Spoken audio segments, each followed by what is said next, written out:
Well, hello there, Vlad here. Welcome to my studio. Today we're checking out the Vola OS RMN. I've had this guitar for roughly 8 months now and I've used it in all kinds of different projects. And because this channel is about recording your own music at your home studio, I want to talk about how this thing works in that environment. I'll talk about my experiences using this as a studio tool and what I've learned about this instrument. Let's quickly talk about specs because a lot of people will want to know those and you can immediately tell what instrument this was inspired by, but I also like a lot of the changes they've made from that original design. And yes, the shape of this is a bit more groovy, if you will, from the original design, but once I tried my first Vola at NAMM 2019, I immediately fell in love with how it felt to play and how it sounded. And all of a sudden, this guitar started to look kind of cool. The guitar is made in Japan. It has a roasted one-piece maple neck with a large C shape, which is kind of Vola's thing. It has a 12-inch radius, fretboard, 22 frets, and I'm pretty sure the fret size is like medium or so. I really like the positioning of the volume and tone control. In the original design, I just keep hitting the volume knob. On this one, not so much. There's also a 5-way pickup switch, Godo 2-point tremolo. It doesn't really go up that much, but it's super smooth and stable. There's also Vola's own humbucker and 2 single coils. I haven't been able to find too much about them specs wise, but they sound really good. And there's also Godo locking tuners as well. Hopefully that satisfies your craving for specs. But let's talk about recording with this guitar. At first I kind of approached it as a traditional Strat type. And I've always liked the single coil sounds on those guitars, and I've kind of learned to stay away from the bridge humbucker on those. There's just something that doesn't work for me on those guitars. Every single one I've tried, the bridge humbucker has always been kind of, well, not my thing. So at first I started dialing in kind of very traditional sounds you would go for with this type of guitar. So neck pickup in between positions, clean sounds, reverb, compression, maybe some low overdrive, stuff like this.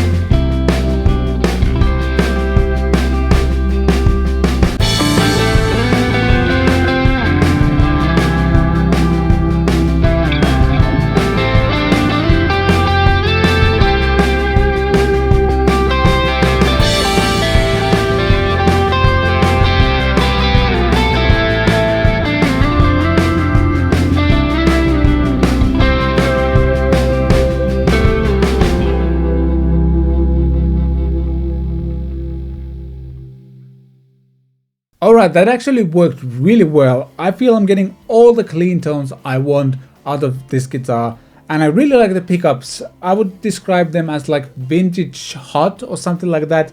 There's a vintage kind of characteristic to them, but they have some punch and kind of chime, and they're not the kind of most low output pickups out there, and I actually like that a lot. Let's actually check all of the 5 pickup selection positions, how they sound with one of the rhythm tones from the song we just heard.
Okay, that was really good, but what if we turn up the gain a little bit and play some bluesy stuff with this?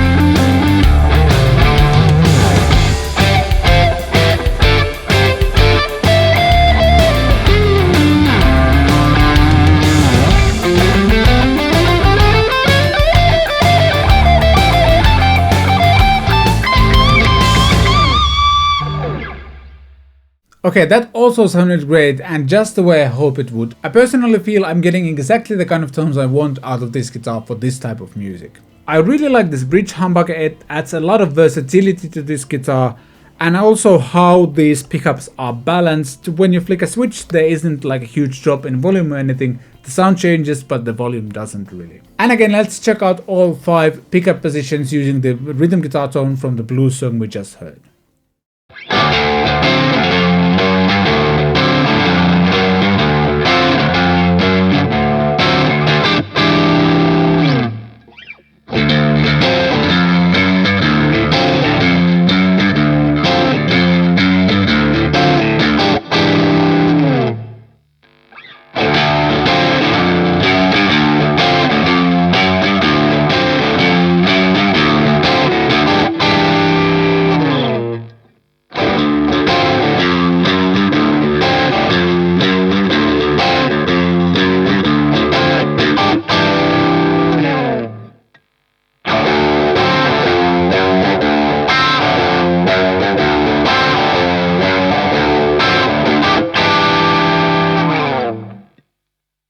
Next, I wanted to see what this bridge pickup can do and push it a little bit, so maybe some pop punk.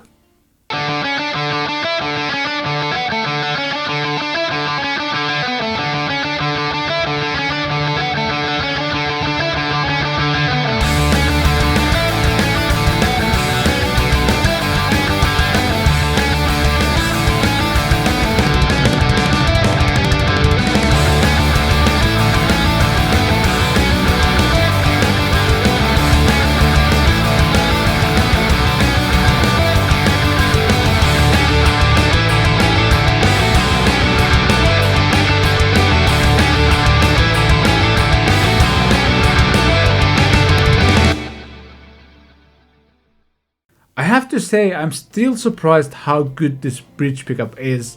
No matter how much gain I dial in, there's always clarity in the chords and it's punchy, and it never feels like I'm pushing it into a territory it cannot handle. The chords just ring out nice and clear, and there's a cool mid-range thing happening that I really enjoy. Again, let's check out all of the pickup selection options by using a rhythm guitar tone from the pop punk song we just heard.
I guess I kind of spoiled the fact that you can do metal with this as well, with the song we heard at the beginning of the video. I was really skeptical whether this guitar could pull off a bit more modern sounding metal tones, but it did it really well. And especially the lead guitar sounds were just spot on. There's a cool mid-range thing happening that I've mentioned before already, and this guitar just sustains for days. Once you tighten up the tremolo arm over here, the tremolo itself is really smooth to use and the guitar stays really well in tune when using this. Again, let's use a rhythm guitar track from the song we heard at the beginning of the video and check out all the 5 pickup positions, how they sound, and then it's verdict time for this guitar.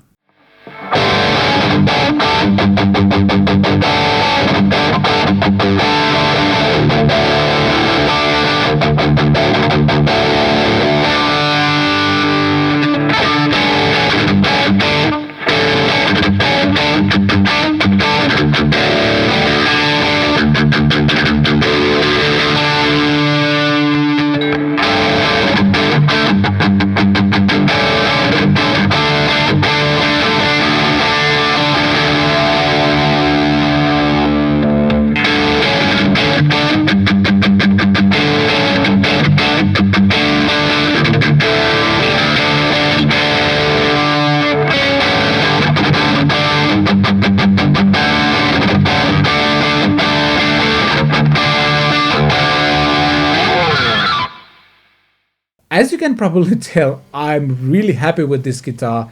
It feels solid, it sounds great, and everything feels well thought out. And there's something about Japan-made instruments, how they feel. I have another guitar that's also made in Japan, and they share the similar kind of solidness, if you will.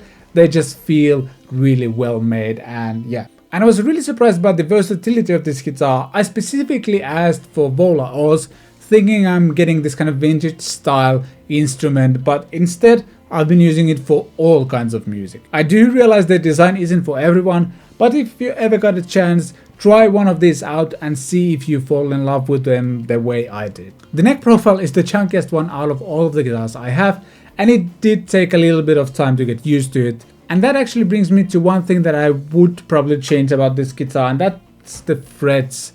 I've gotten used to the medium frets or small frets, I'm not sure what size they are exactly, but I'm usually playing with like jumbo, like extra jumbo frets, and my vibrato and everything like that have been kind of developed around that. So every time I pick up this instrument, it takes me a few minutes to get used to it, but it sounds so good that I don't really want to put it down anymore once I start playing, and I pretty quickly get used to how this feels to play. So it's not really an issue, but if I would, for example, order like a custom Vola or something, I would probably ask for jumbo frets on it. Overall, I think this is a really impressive instrument, and I've never felt like any of the sounds I was getting were a compromise. Everything just sounds really good with this. It's not a cheap guitar, but I think you're definitely getting your money's worth. Speaking of that, if you want to get your own Vola guitar, you can use my special promo code that you can find in the description, and by using that code you can get 10% off of any guitar you buy from their site. This works both for EU and USA/Canada. Thanks for watching this video. If you got any questions about the guitar, about the tracks I wrote/recorded/mixed for this video, ask those questions down below in the comment section. Check out my free home studio setup course, there's some really cool stuff in there as well. And if you're new to the channel and enjoy the content, hit the subscribe button and the notification bell as well. That's a wrap. Thanks for watching. I shall see you next time.